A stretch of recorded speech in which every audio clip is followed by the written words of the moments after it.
শিশির মনির ভাইয়ের সাথে সম্পর্কটা মানে নিজেদের ভাই ভাতিজা বা বড় ভাই হিসাবে যেরকম সম্পর্ক থাকে এইরকম সম্পর্কই।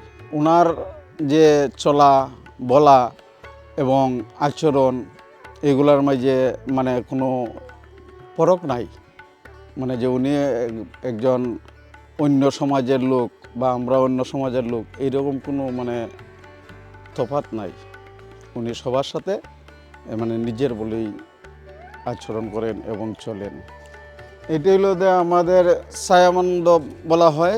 এখানে ভক্তবৃন্দ জড়ো হয়ে কীর্তন করে, নানান অনুষ্ঠানাদি পালন করে এবং অনেক ভক্তের সমাগম হয় এখানে। এটা শিশির মনির ভাই দীক্ষাশিয়া অপরিতপ্ত ভেবে উনি এটাকে এই টাইলস করে সে খুব সুন্দর করে আছে, যাতে আমার এই এলাকার সনাতন ধর্মীয় লোকরা এই শান্তি মনে নাম গুণগান কীর্তন করতে পারে এবং তাদের অনুষ্ঠানগুলা উদযাপন করতে পারে। এই যে এইগুলা হইল গেছিয়া অনেক আগের মন্দির। এইগুলা যদি কোনো সময় যদি শিশির ভাই নির্বাচিত হয় তাহলে আশা যে এইগুলাকে স্মৃতি হিসাবে ঠিক রাখা যাবে।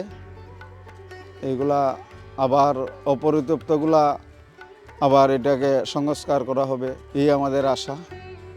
আমাদের এলাকাতে কিচ্ছু হয় না, একবার অবহেলিত ওই জায়গাটা। আমরা অল দিরাই সাল্লার মাঝে আমরা অবহেলিত মানুষ, বুঝছেন। এই দেখুন আমরা এই রাস্তাটা হয়ে গেছিল মনে করেন 30 বছর আগে। খকুরা মাটিয়ে ফেলাইছিল, আর একটা মাটিয়ে ফেলাইছে না।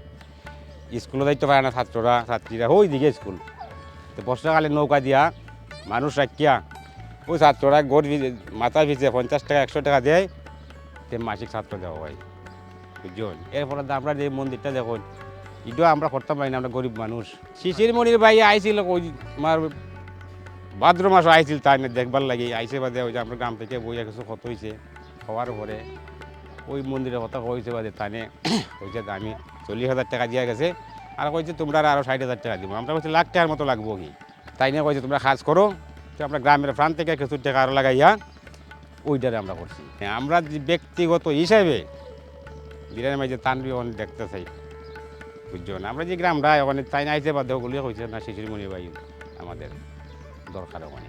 আমরা এখানে আইসে বেলা দেখা করতে, আমরা কইছি মন্দিরের সমস্যা আমরা আপনি যখন লাখ টাকা দিয়ে নিতে হবে মন্দিরটা করতাম পারি।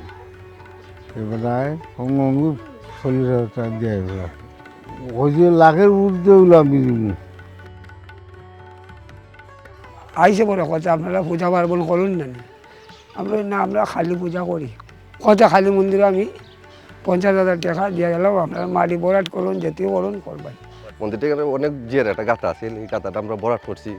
কিছু এমপি বরাদ্দ আইছে, ইউনিয়ন পরিষদ থেকে আইছে, শিশির মনির কিছুদিন আগে আইছিল, আইয়া সেটা আমরা এখানে বইয়া অনেক আলাপ আলোচনা হইয়া মন্দির টন্দির দেখিয়া পরে 50,000 টাকা দিয়ে গেছে। আর হইয়া গেছে যদি তোমরা আরও উন্নতি করতে আস, আরও মাটি সাটি খাটো কিছু যদি উন্নতি করতে হয় বলতে আমি আরও সহযোগিতা করবো তোমরা। ধর্ম, ধর্মীয় কালচার, ধর্মীয় অনুষ্ঠান কিংবা ধর্মীয় প্রতিষ্ঠান, এগুলো সবই আমাদের ভাটি অঞ্চলে অত্যন্ত গুরুত্বপূর্ণ ভূমিকা পালন করে। এখানকার মানুষের একটা বড় অংশ প্রকৃতির উপর নির্ভরশীল, ভাগ্যের উপর নির্ভরশীল। সেই জন্যই হোক আর যে কারণেই হোক, ধর্মকে তারা শেষ পর্যন্ত আলিঙ্গন করে নেয়।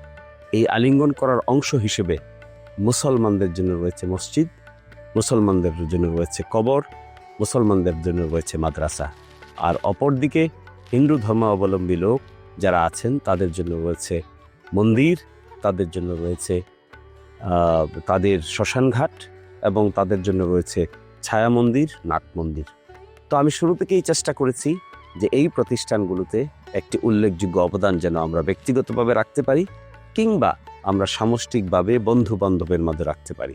আমি দেখেছি অনেক মন্দির আছে যেগুলো বর্ষার সময় ডুবে যায়, অনেক মন্দির আছে যেগুলোকে ছায়া মন্দির বলে, এখানে ছাদ নাই। এগুলোকে কেন্দ্র করে দু একটা মন্দিরের সৌন্দর্য বর্ধন করেছি আমরা, এবং এগুলোতে মূল উদ্দেশ্য ছিল যেন ধর্মীয় প্রতিষ্ঠানগুলোতে মানুষ নিরাপত্তা খুঁজে পায়, ধর্ম পালনের ব্যাপারে মানুষ অধিকতর আগ্রহী হয়।